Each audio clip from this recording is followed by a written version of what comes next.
આગળના લેક્ચરની અંદર આપણે જે વાત કરી એ પ્રમાણે ફેરેડેનો નિયમ અને હેનરીનો નિયમ જોયા બાદ આજનો જે આપણો ટોપિક છે એ ટોપિક છે પ્રેરકત્વ.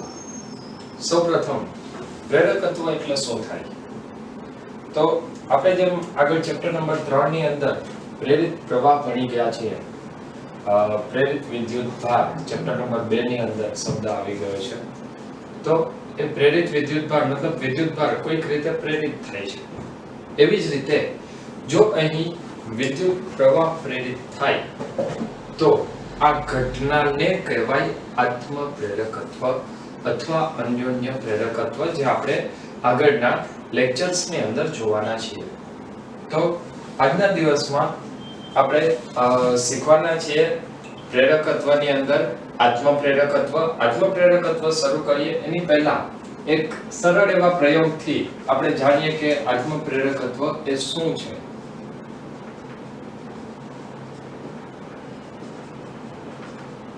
ચલો સૌથી પહેલા શરૂઆત કરીએ આત્મ પ્રેરકત્વ શું છે. તો આત્મ પ્રેરકત્વ માટે આપણે સૌથી પહેલા આવી એક લૂપ વિચારીએ. માની લઈએ કે આ લૂપમાંથી I જેટલો વિદ્યુત પ્રવાહ પસાર થાય છે. આપણે જે આગળના ચેપ્ટરની અંદર ભણી ગયા છીએ એ વાતને થોડી એવી રિવાઇઝ કરી લઈએ. આમાંથી પ્રવાહ કેટલો પસાર થાય છે? I જેટલો. જો I જેટલો પ્રવાહ પસાર થતો હોય તો આ ગુંચડું, આ લૂપ અથવા આ સોલેનોઇડ હવે એક ચુંબક તરીકે વર્તવાનું છે. એની પાછળનું કારણ એ છે કે જેવો આમાંથી પ્રવાહ પસાર થાય એટલે આની અંદર કંઈક ચુંબકીય ક્ષેત્ર ઉત્પન્ન થાય છે. પરંતુ જો આપણે વિદ્યુત પ્રવાહનો ફેરફાર કરીએ,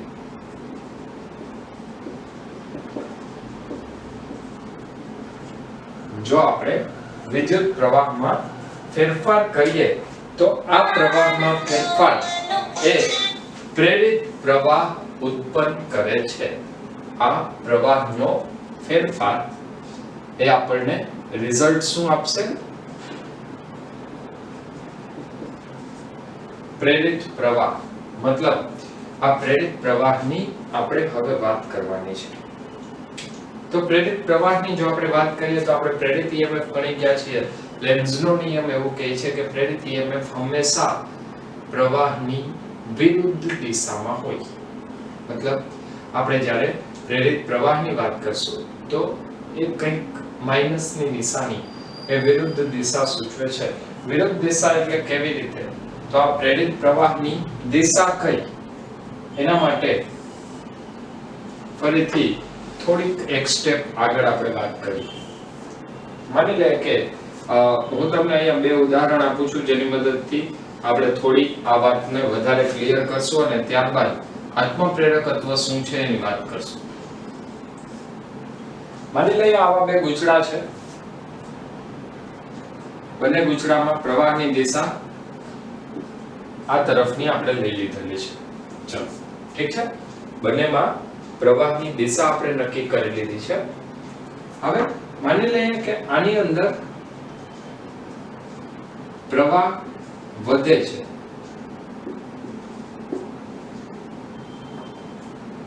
જો અહીંયા પ્રવાહ વધતો હોય તો પ્રેરિત પ્રવાહ શું કરશે? તો પ્રેરિત પ્રવાહ એ મૂળ પ્રવાહનો હંમેશા વિરોધ કરે. વિરોધ કરવો મતલબ શું? લેન્ઝના નિયમની હાજરી. તો અહીંયા પ્રવાહ આ દિશામાં છે અને એ પ્રવાહ વધે છે તો પ્રેરિત પ્રવાહ શું કરશે? પ્રવાહને ઘટાડો કરે. મતલબ આનો અર્થ એવો થાય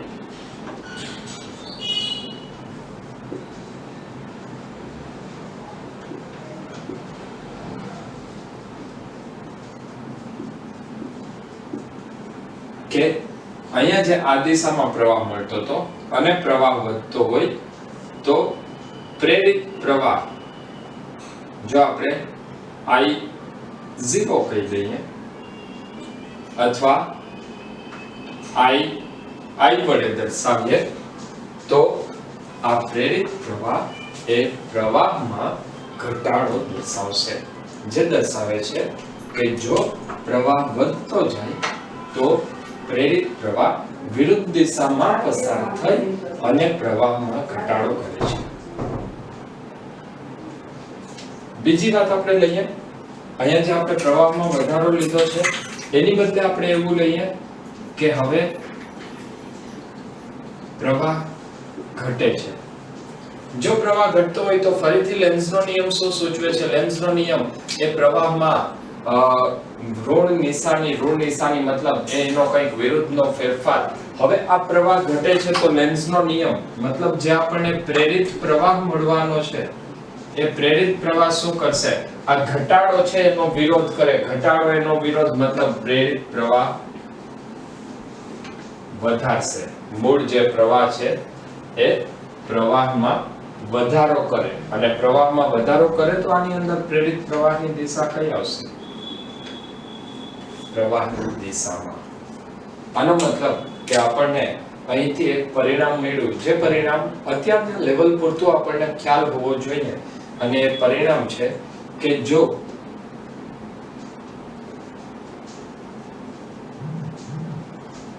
પ્રવાહમાં વધારો તો પ્રેરિત પ્રવાહ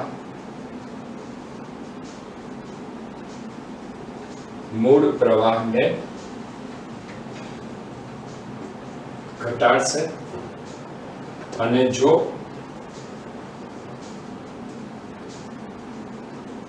પ્રવાહમાં ઘટાડો તો પ્રેરિત પ્રવાહ જે પસાર થાય છે એ પ્રવાહને વધારશે. આનો મતલબ કંઈક એવો થાય કે આ જે પણ પ્રેરિત પ્રવાહ છે એ મૂળ પ્રવાહનો નહીં પરંતુ ફેરફારનો વિરોધ કરે છે, અને એ ઘટના એને પ્રેરકત્વ કહેવાય. પછી એ એક જ લૂપની અંદર હોય તો એ આત્મપ્રેરકત્વ થશે, અને અલગ અલગ લૂપની અંદર હોય તો એ અન્યોન્ય પ્રેરકત્વ થશે. આપણે જે આત્મપ્રેરકત્વની વાત કરી તેની અંદર ખરેખર આત્મપ્રેરકત્વ ઉત્પન્ન કયા કારણથી થાય છે? તો એના માટે આપણે એવું કહી શકીએ કે જો આત્મપ્રેરકત્વ ઉત્પન્ન થતું હોય તેના માટેની સૌથી પહેલી જરૂરિયાત એ છે ગૂંચળામાં પ્રવાહનો ફેરફાર.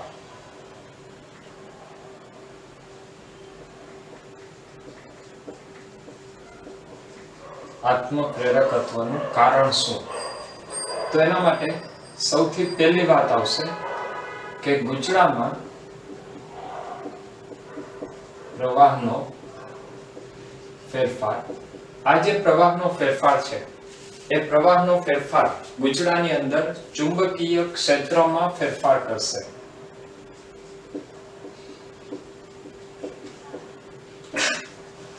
જો ચુંબકીય ક્ષેત્રમાં ફેરફાર થાય તો આ ફેરફાર એ સીધો આપણે એવું કહી શકીએ કે ચુંબકીય ફ્લક્સમાં ફેરફાર થાય. જો ચુંબકીય ફ્લક્સમાં ફેરફાર થાય તો આ ફ્લક્સનો ફેરફાર એ ફેરેડેના નિયમ પ્રમાણે પ્રેરિત EMF નું નિર્માણ કરશે. અને જો પ્રેરિત EMF નું નિર્માણ થતું હોય તો આપણે કહી શકીએ કે ત્યાં પ્રેરિત પ્રવાહ ઉત્પન્ન થાય છે. એટલું જ નહીં, આ પ્રેરિત પ્રવાહ જે ઉત્પન્ન થાય છે એ પ્રેરિત પ્રવાહ કઈ દિશામાં હોય? જો આપણે પ્રેરિત પ્રવાહની દિશા જાણવી હોય તો એના માટે આપણે અહીંયા એક વધારાનો એક નિયમ વિચારવો પડશે, અને એ છે લેન્ઝનો નિયમ. જેને કારણે ઉત્પન્ન થાય છે તેનો જ વિરોધ કરે. મતલબ કે જો વિદ્યુત પ્રવાહ વધતો હશે તો પ્રેરિત પ્રવાહ એમાં ઘટાડો કરે, અને જો વિદ્યુત પ્રવાહ ઘટતો હશે તો પ્રેરિત પ્રવાહ એની અંદર વધારો કરે. તો આપણે હમણાં થોડી વાર પહેલા જે જોયેલું હતું, મતલબ આપણે અત્યારે કંઈક એવું કહી શકીએ કે જો પ્રવાહનો ફેરફાર કરવામાં આવે તો આ પ્રવાહના ફેરફારને પરિણામે પ્રેરિત પ્રવાહ ઉત્પન્ન થાય છે. તો હવે આ પ્રેરિત પ્રવાહ જે ઉત્પન્ન થાય એ વિરુદ્ધ પ્રકારનો પ્રવાહ છે અને આ ઘટના કે જેની અંદર ગૂંચળામાં પોતાના જ પ્રવાહનો ફેરફાર પોતાની જ અસરથી અવરોધાય છે, મતલબ ગૂંચળું પોતે જ પોતાની અંદર પસાર થતા પ્રવાહનો વિરોધ કરે છે અને આ ઘટનાને આપણે નામ આપીએ છીએ આત્મપ્રેરકત્વ. ચલો, તો જો આપણે આત્મપ્રેરકત્વને સમજાવવું હોય તો આત્મપ્રેરકત્વ માટે સૌથી પહેલી જરૂરિયાત શું છે? તો ફ્લક્સનો ફેરફાર થવો. જો ફ્લક્સનો ફેરફાર થશે તો જ ફેરેડેના નિયમ પરથી પ્રેરિત EMF અને તો જ આપણને પ્રેરિત પ્રવાહ મળવાનો છે. માની લઈએ કે તમે I જેટલો પ્રવાહ પસાર કરો છો. ગૂંચળામાંથી પસાર થતો પ્રવાહ આપણે કેટલો લઈએ છીએ? I જેટલો. જો ગૂંચળામાંથી પસાર થતો પ્રવાહ I જેટલો હોય તો એવું કહી શકાય કે ગૂંચળાનું ફ્લક્સ એ વિદ્યુત પ્રવાહના સમપ્રમાણમાં છે. જેમ ગૂંચળાની અંદર પ્રવાહ વધારે પસાર થશે તેમ તેમાં ફ્લક્સ વધારે હોય, ફ્લક્સનો ફેરફાર વધારે હશે. તો આ આપણને એક પરિણામ મળ્યું. phi ચાલે છે I, મતલબ ગૂંચળા સાથે સંકળાયેલું ફ્લક્સ એ વિદ્યુત પ્રવાહના ફેરફારના સમપ્રમાણમાં હોય છે. જો આની અંદર ચલે છે ની નિશાની આપણે દૂર કરવી હોય તો હવે આપણને સૂત્ર મળશે phi Li. પરંતુ આજે આપણે વાત કરી એ એક આટા માટેનું ફ્લક્સ હતું.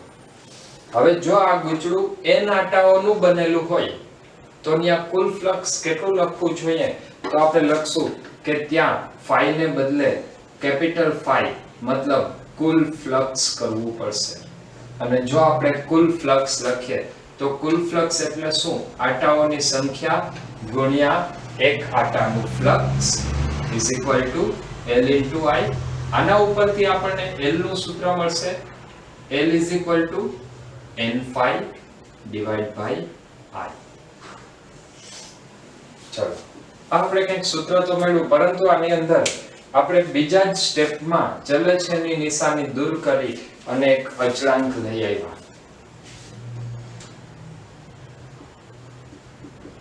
અહીં અચળાંક વિશે આપણે વાત કરી લઈએ.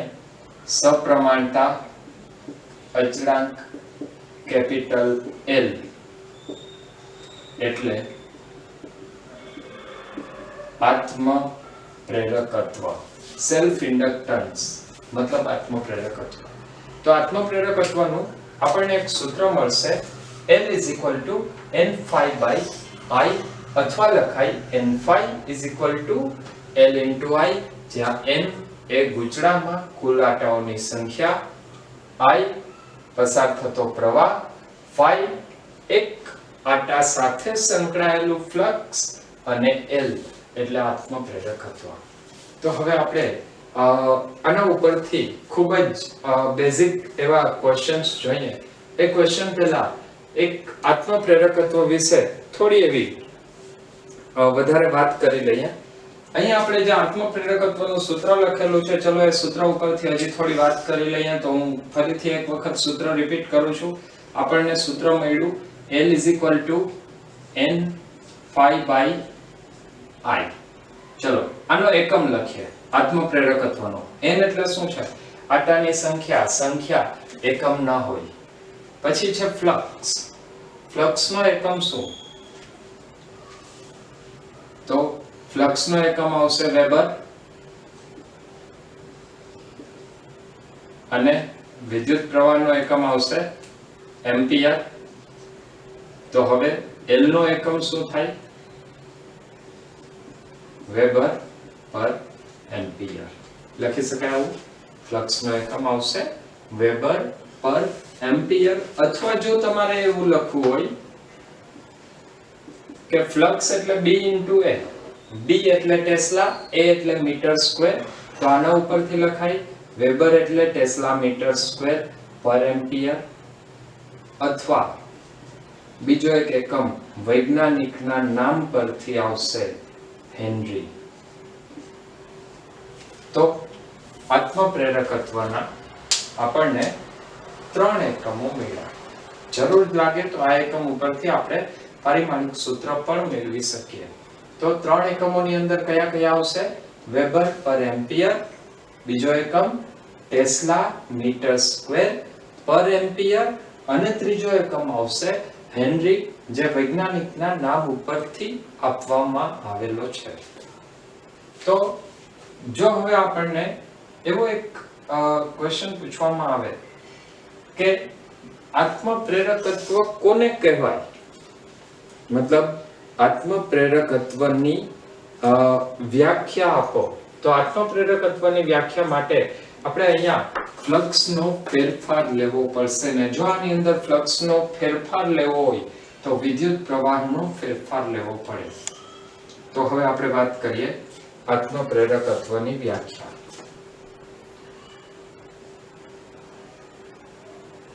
અચ્છા, વ્યાખ્યાની વાત કરીએ એની સાથે સાથે હજી એક વાત તમને એ પણ કહી દઉં કે આપણે અહીંયા જે સૂત્ર લખેલું છે phi = Li અથવા n phi = Li, એ સૂત્રથી હું ફરીથી એક મારે પરિણામ મેળવવું છે તો હું આ સૂત્રનો ઉપયોગ કરું છું. n phi = Li. આપણે શું લખવાનું છે? બંને સમય સાથે બદલાય છે. આટાની સંખ્યા અચળ, અહીંયા આવશે d∅dt અને અહીંયા L અચળ તો આવશે di/dt. બીજી વાત, n * d∅dt એટલે શું થાય? તો n * d∅dt એટલે તો EMF એપ્સિલોન આવશે, ફેરેડેનો નિયમ. પરંતુ ત્યાં લેન્ઝના નિયમની હાજરી એ માઈનસની નિશાની સૂચવે છે એટલે આપણે આવું લખવું પડે. જો -n d∅dt હોય તો આપણને સૂત્ર મળશે -L di/dt. અથવા આ ડાબી બાજુ શું થાય? EMF, તો EMF નું સૂત્ર મળશે -L di/dt. EMF નું આપણને સૂત્ર મળશે -L di/dt. આના ઉપરથી જો આપણે આત્મપ્રેરકત્વની વાત કરવી હોય કે આત્મપ્રેરકત્વ કોને કહેવાય, એની વ્યાખ્યા શું? તો આત્મપ્રેરકત્વની આપણે સૂત્ર ઉપરથી વ્યાખ્યા આપી શકીએ કે જો ગૂંચળામાં વિદ્યુત પ્રવાહના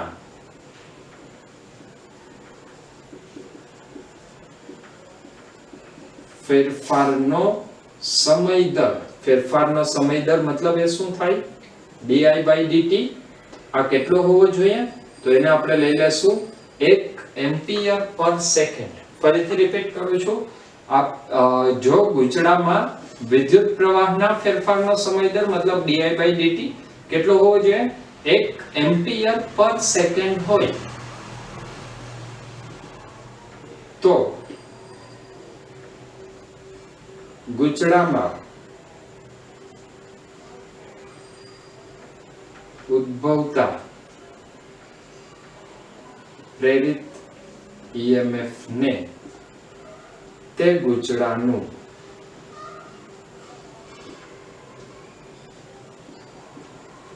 આત્મપ્રેરકત્વ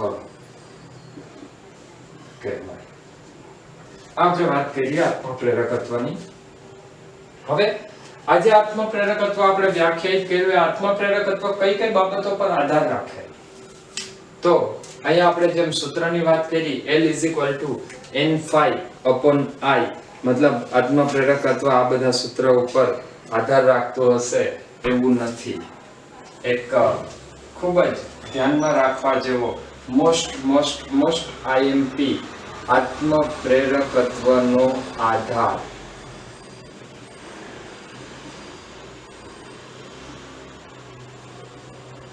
સૌથી પહેલા આપણે વાત કરીએ કઈ કઈ બાબતો પર છે. તો એની અંદર સૌથી પહેલો પોઈન્ટ આવશે આત્મપ્રેરકત્વનો આધાર એ ગૂંચળાના આકાર,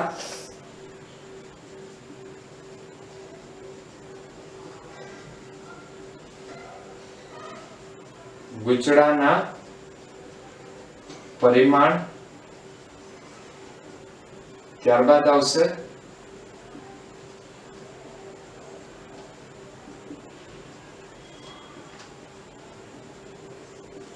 ગુચડાના આટાની સંખ્યા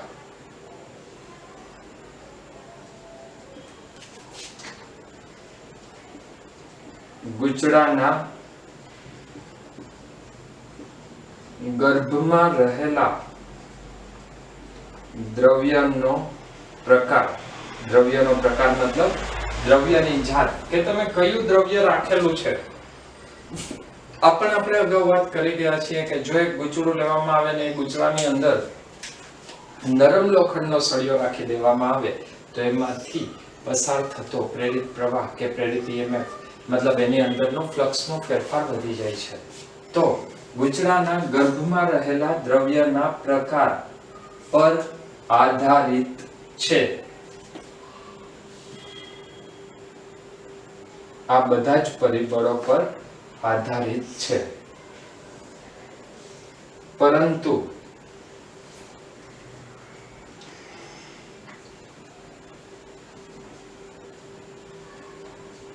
વિદ્યુત પ્રવાહ પર આત્મપ્રેરકત્વ આધારિત નથી. મતલબ L એ I પર આધારિત નથી.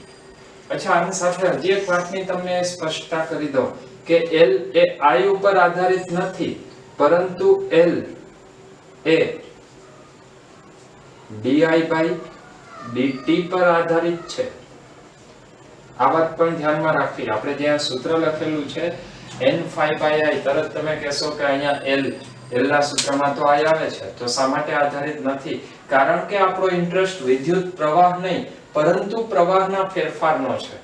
એટલે વિદ્યુત પ્રવાહ કેટલો પસાર થાય છે એ જરૂરી નથી, પણ એ જે પણ પ્રવાહ છે એ પ્રવાહમાંથી એનો ફેરફાર કેટલો ઝડપથી થાય છે એ જરૂરી છે. અને એટલા માટે આત્મપ્રેરકત્વ એ di/dt એટલે વિદ્યુત પ્રવાહના ફેરફારના સમય દર પર આધાર રાખે છે, જ્યારે વિદ્યુત પ્રવાહ પર આધાર રાખતું નથી.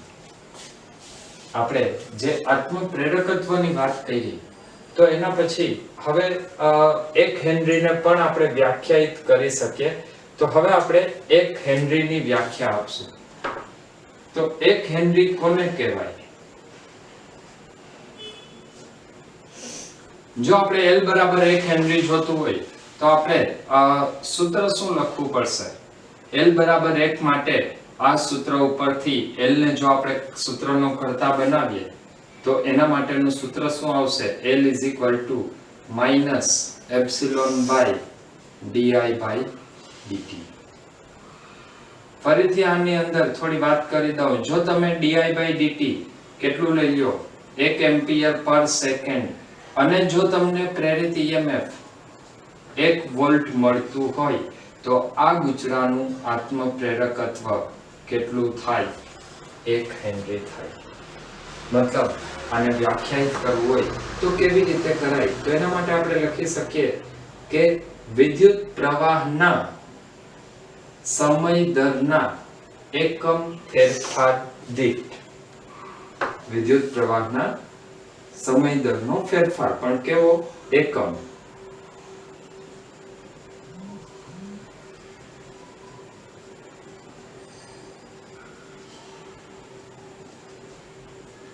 ચલો આવી રીતે લખું છું. વિદ્યુત પ્રવાહના સમય દરના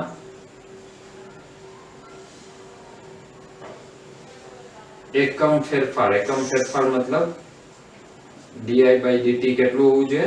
1 એમ્પિયર પર સેકન્ડ.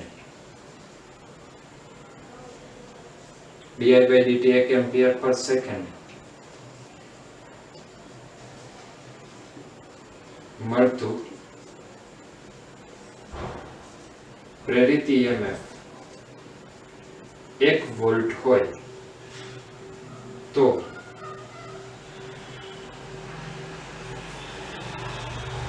ગુચડાનું આત્મપ્રેરકત્વ 1 હેનરી છે તેમ કહેવાય. તો આ વાત થઈ 1 હેનરીની. તો હવે આના પછી આપણે ફરીથી આગળ થોડાક એવા આત્મપ્રેરકત્વને લગતા કેટલાક ક્વેશ્ચન્સ છે તે ક્વેશ્ચન જોવાના છીએ. તો હવે આપણે થોડાક આત્મપ્રેરકત્વ માટેના ક્વેશ્ચન જોઈશું. હવે આત્મપ્રેરકત્વની અંદર આપણે અતિ લાંબા સોલેનોઇડ માટે આત્મપ્રેરકત્વની વાત કરવાની છે. અતિ લાંબા સોલેનોઇડ માટે આત્મપ્રેરકત્વ કેવી રીતે મળે? તો હવે આપણે વાત કરશું આત્મપ્રેરકત્વ કેના માટે? અતિ લાંબા સોલેનોઇડ માટે. અતિ લાંબા સોલેનોઇડ માટે આત્મપ્રેરકત્વની વાત કરવાની છે. તો અતિ લાંબા સોલેનોઇડ માટે આત્મપ્રેરકત્વની વાત કરવી હોય તો એના માટે આપણી પાસે સૂત્ર છે n5 L * I. તો L ના એક સૂત્ર ઉપરથી આપણે શરૂઆત કરશું. n5 L * I. જરૂર જણાશે ને આપણે બીજા સૂત્રનો ઉપયોગ કરતા જઈશું. તો ફરીથી હું સૂત્ર તમને યાદ કરાવી દઉં. Li = n * pi. ચલો, આ વાત બધાને ક્લિયર છે? ત્યારબાદ હજી આપણે એક વાત કરીએ. આપણે એક આવું ભણી ગયા છીએ કે સોલેનોઇડ માટે એકમ લંબાઈ દીઠ આટાની સંખ્યા.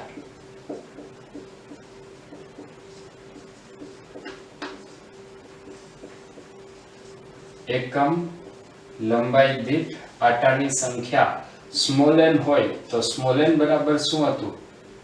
n/l અથવા સોલેનોઇડની લંબાઈ સ્મોલ n. તો કેપિટલ N બરાબર શું આવશે? n * l. ચલો, પહેલા હું અહીંયા કિંમત મૂકી દઉં છું કેપિટલ N ની. કેપિટલ N એટલે small n * l.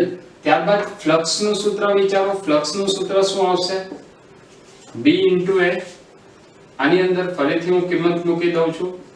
nl * b.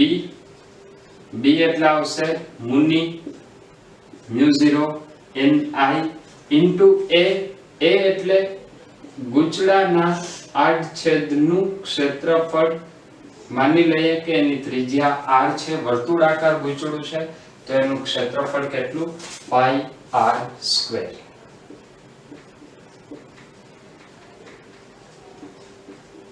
ગૂંચળાની ત્રિજ્યા સ્મોલ r પછી ક્ષેત્રફળ કેટલું થશે? πr² અને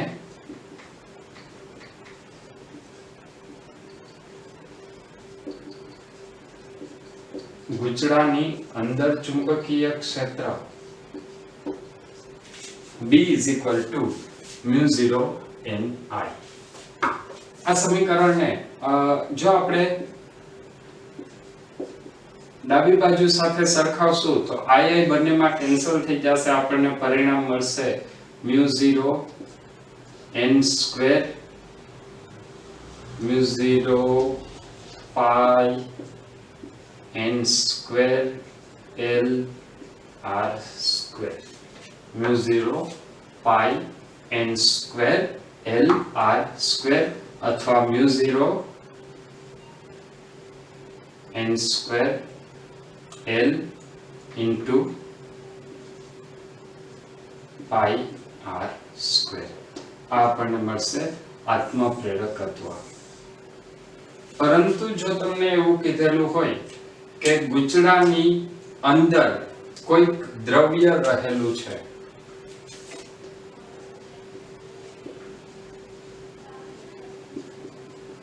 ગૂંચળાની અંદર મતલબ ગૂંચળાના ગર્ભમાં જો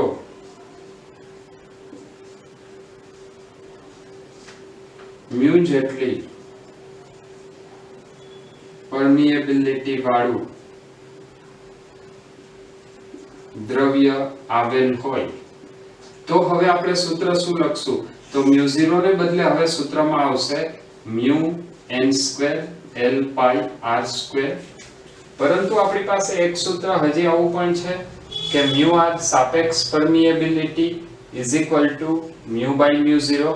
તો આના ઉપરથી આપણે શું લખશું? μ = μ0 μr.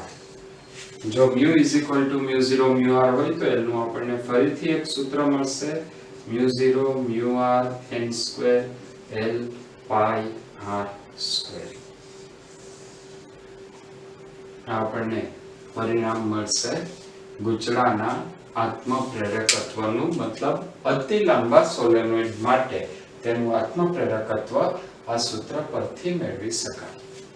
તો હવે નેક્સ્ટ લેક્ચરની અંદર ફરીથી આપણે આ ટોપિકને આગળ વધારીશું. ત્યાં સુધી બધા મહેનત કરતા રહ્યો. Wish you all the best.